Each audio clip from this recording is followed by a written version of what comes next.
Welcome back to the channel, you guys. I get requests often down in the comments of what kind of videos to make. And one I get all the time is do a beginner tool video. There's a ton of these out on the interwebs, some really good ones.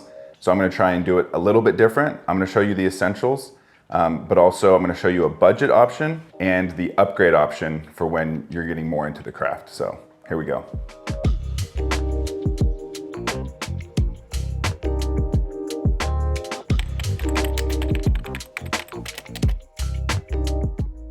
Okay guys, if you're super new to the craft, you have a super limited budget, you can actually get everything done with these three tools and some materials. So I have a diamond awl, a knife, and a ruler. Just with these three tools, we can make pretty much anything. I'm gonna show you how to do that right now. So I have a little piece of leather right here. This is Ghost Butero, has a little wax on it. It's gonna make it easy to see everything that I'm doing because it has like high contrast when you mark it up. So the first thing we're gonna do is we're gonna cut this little piece in half. And while I'm doing this, I'm just gonna talk a little bit about materials. I don't include materials in tools. So we need some glue, we need some needles, and we need some thread. Those are gonna be your basic materials for doing leathercraft. Those should seem obvious, but you know, I don't mind explaining everything. So I'm just marking out exactly half of this right now. I'm using my diamond awl right now as a scratch awl. The only difference is you'll notice on the diamond awl, there's two flat sides, right? So you pretty much don't want to use the really thin edge to mark because that will kind of cut your leather. If you just turn it 90 degrees, then you're going to be kind of scratching at it. So that's what we're going to do with the diamond awl when you're using it as a scratch awl. So just marking a couple spots. 155 divided by 2 is 77.5. That's what we're doing. This isn't gonna be perfect, but that's okay. So again, I'm not gonna use the flat like a blade. I'm just gonna turn it 90 degrees and just do a little scratch like that, okay? So we have our line down the middle, then we're gonna use the same straight edge and our knife. Just gonna cut it in half, all right? Now we got two pieces. I'm gonna put these together with a little double-sided leather tape. I use this a lot for non-structural things, just to hold pieces together while I stitch it. Just goes on like that, and then you just peel off the paper. And we're gonna line these up.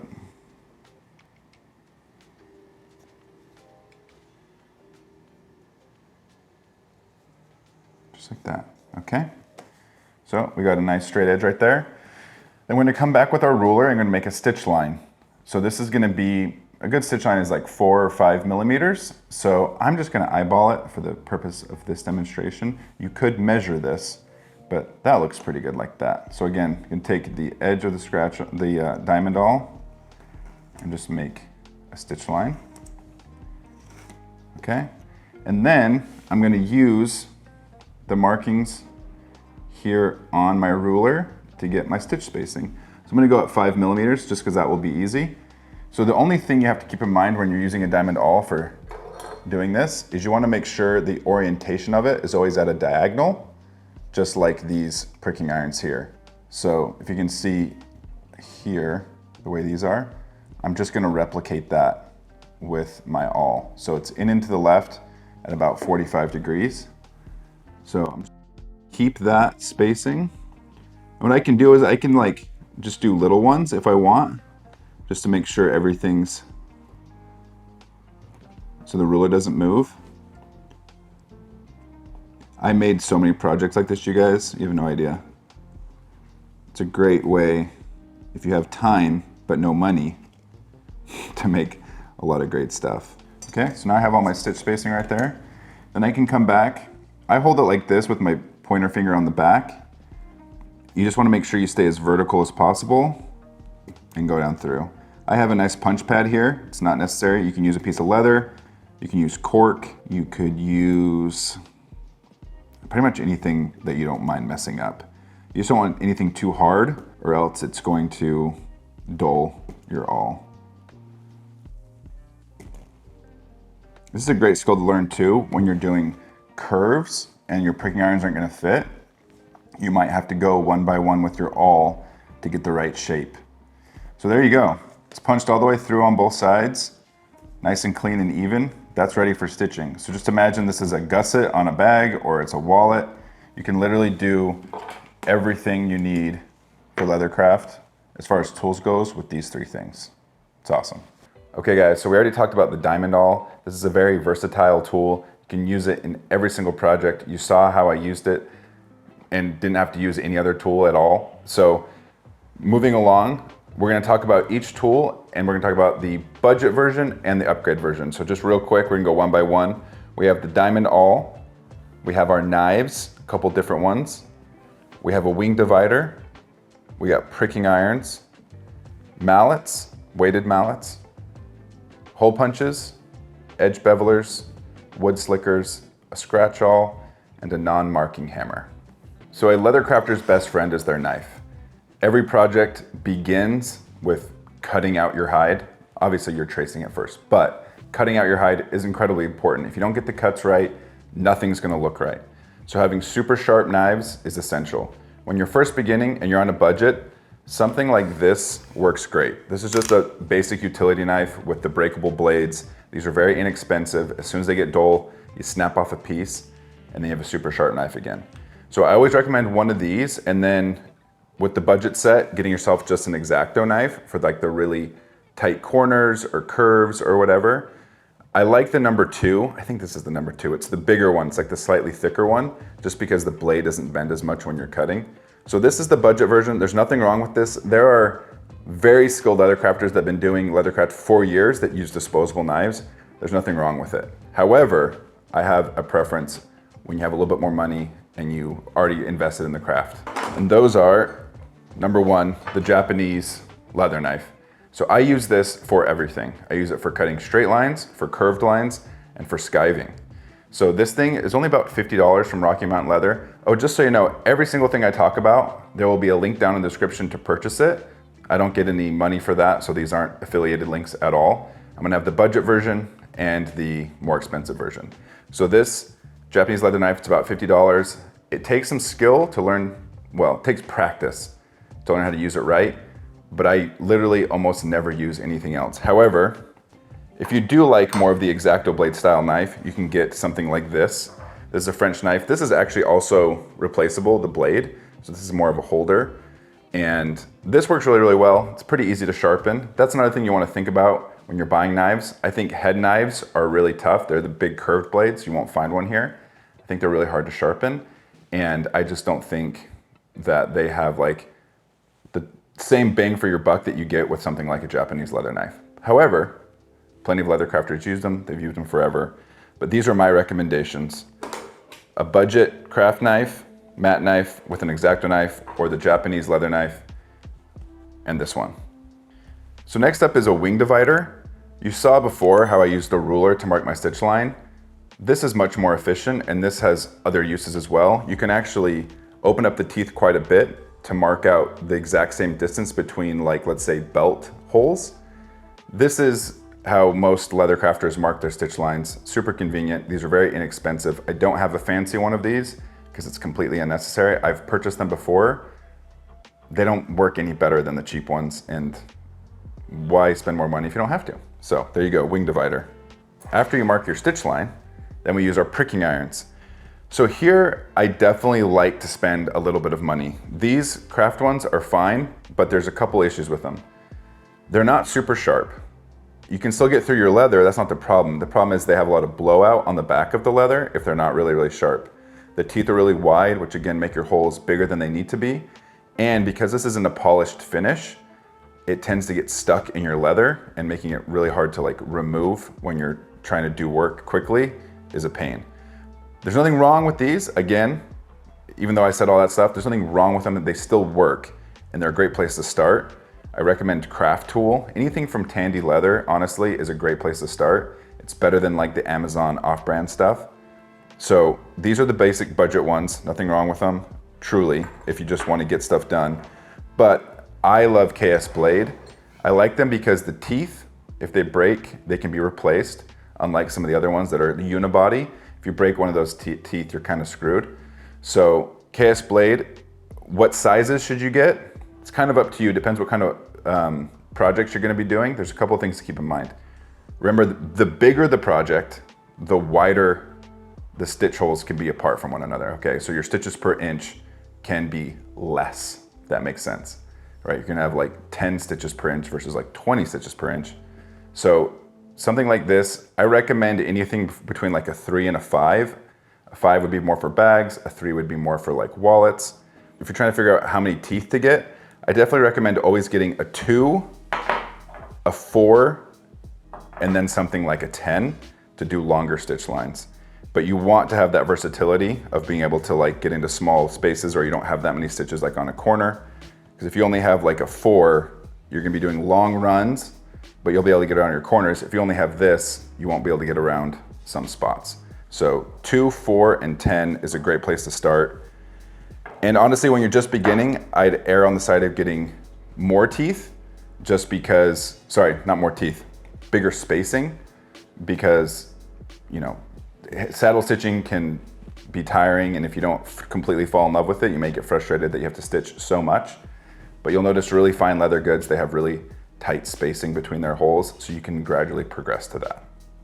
Halfway through, let me throw in a little caveat. I, believe it or not, don't consider myself an expert of leathercraft. I didn't go to school for it, I didn't get any formal training. So just because I say the things that I say doesn't mean that that's law or that's how it's supposed to be. I'm sure a lot of people would disagree with some of my methods, but I'm just telling you what works. And for me, that's what leathercraft is all about. It's about producing high quality stuff and not getting too hung up on tradition, although I do respect it. So on to the next one, we have our mallets. These work great. You can just get one of these from Home Depot. Just make sure it's weighted. The heavier, honestly, for me, the better. If you're not like a bigger person, you lack some strength, you might want to get something a little bit lighter. But the heavier this is, the less energy you have to put into the back of your pricking iron, or when you're setting rivets or whatever, to make sure to like get the job done. So something weighted, this has like a solid weight in it. This is great, and there's nothing wrong with this. But if you want to get a little fancy and you want more leather and brass in your workshop, so you get something like the Berry King. So this is I can't remember how heavy this one is. It's the biggest one. It's like my Thor's hammer of leathercraft. I love it. It's so nice. It's almost like the weight of it itself, like will get through what you're trying to punch through. And I've seen people really struggle with lighter weight mallets, and it's just get the heavy one, get stronger, you know what I mean? Strength is never a weakness. Mark Smelly Bell. If anyone knows that reference, I'll be blown away. All right, on to the next one. We're doing hole punches. So hole punches, you can get those sets super, super cheap. You get them on Amazon, get them anywhere. Again, the holes just aren't gonna be as cleanly cut, and you're gonna kind of like compress the leather more, kind of creating like this volcano effect where the sides are coming in, when really you want like a really nice, clean, sharp cut. So I upgraded to the KS Blade. If you can see a pattern here, I do like KS Blade for a lot of my cutting tools, like punches and pricking irons. But it's okay to start with the budget, and when you find that they're not giving you the results that you want, you can upgrade to something like this. So with my upgraded brands of preference, you've noticed I like KS Blade. I also really love Palo Santo for like awls and edge bevelers. The steel is just high quality, and they tend to stay really, really sharp. And honestly, sharpening is an important part of learning leathercraft. You have to learn how to sharpen all of your tools. But if you don't have to do it all the time, that's better, it just saves you time. So high quality steel that comes very sharp. So after the hole punches, we go on to the edge bevelers. I just talked about Palo Santo, that's my upgrade version, and then I have a craft tool version. I use this for years, I still use it. It's an awesome little tool. Definitely recommend getting something from Tandy or Craft Tool and not Amazon. I've messed around with a number of the edge bevelers from Amazon, and they just have terrible results. I don't know if it's poor steel, I don't know, I just don't like them. So just spend a little bit extra and go Craft Tool, and then when you're ready, you can get something like Palo Santo. These come in a bunch of different sizes. So if you're gonna get one, get a 1. If you're gonna get 2, get a 1 and a 2. After that, I feel like unless you're doing like saddlery and you need to take out huge bevels, you don't really need to go above 2. So I just kind of stick with the 1 to 2. Or if you're doing super fine goods with like thin layers of like goat, you can go to the 0.5. But those are almost hard to use because you're taking off such a tiny bit of leather. but it looks very, very nice if you can master that. Okay, I'm moving on to the wood slicker. These you can definitely get from Amazon. I've talked about these before. The cheap ones work just as well as this beautiful one right here. I actually think this one works better. I don't feel like having a very smooth sanded surface does as well. I feel like this one creates more friction and ends up getting a better surface. So don't spend your money on these unless you just want a really aesthetic workshop, which again, nothing wrong with that, but totally unnecessary. Get the cheap one. Then moving on, we have a scratch awl. So this can go anywhere. You can use anything. It's very much like a marking knife in woodwork. It just has a really fine point on it, and it's just for tracing out your patterns on your leather. You put a little scratch in there, and then you'll find that your knife can actually sit in that tiny little groove. I mean, not automatically, but it will, and then you can create super precise cuts. Again, works just like a marking knife in woodworking. They mark it out, they put the end of their chisel in it. So same idea, scratch awl. And then last but not least is a non-marking hammer. You can polish these up yourself. This one's from C.S. Osborne. I think it's a shoe hammer, but I actually polish it even more. You want this for hammering down seams after you've turned them, or just hammering down the threads to make it nice and flat, or when you've glued two things together, you hammer it to set the glue further. You don't have to start out with one of these. A common household hammer will work, especially if you polish it up yourself. That's just, all you have to do for that is grab some sandpaper in your hand and just go to town until it's nice and smooth so it doesn't mark up your leather goods. So there's actually really nice ones by Palo Santo of these, so check those out. I haven't got one yet, but maybe if this video does well and I make a little money, I can get one. Okay guys, those are the tools that I believe are absolutely essential to doing leathercraft. Quick note on materials, because I know you're gonna ask. I use Renya Aquilium 315 contact cement, or just leathercraft glue. I use Ritza polyester thread. I tend to use the 0.8 millimeter generally, but I will go thinner for smaller projects and a little bit thicker for really big bags if I want to. And my needles of choice are John James. You can find those at Rocky Mountain Leather. You can actually find a guide on there that will match up which weight thread and which size needle you need. So there you go, you guys. Those are the materials and the tools that I think are essential. Let me know if you want me to do a part 2 of this video, featuring some of the tools that are convenient to have, but you don't have to have, like oblong punches and things like that. Thanks so much. Obviously subscribe, like, the obligatory sign off. Thanks so much. Keep watching. Forgot to mention leather. I have a whole video on it. It's right there in the corner.